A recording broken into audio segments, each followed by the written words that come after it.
Welcome! Today we'll solve a challenging integral involving a square root.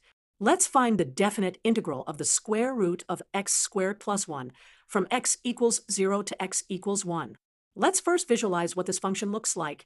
Here's the graph of y equals the square root of x squared plus 1. Notice how it looks similar to the absolute value function, but smoothed out at the bottom. This integral requires a clever substitution. Let's try letting x equals tan theta.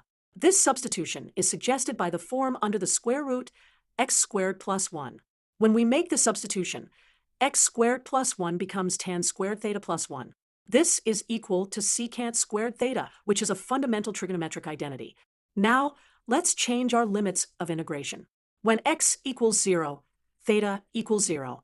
When x equals 1, theta equals pi over 4.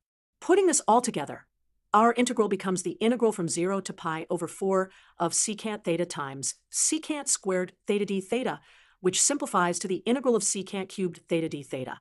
The integral of secant cubed theta is a standard form. It equals secant theta times tangent theta over 2 plus the natural log of the absolute value of secant theta plus tangent theta plus c. Now we evaluate this from 0 to pi over 4. At pi over 4, secant equals root 2 and tangent equals 1.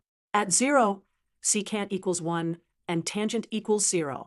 After plugging in these values and simplifying, we get our final answer, root 2 over 2 plus natural log of root 2 plus 1 minus 0.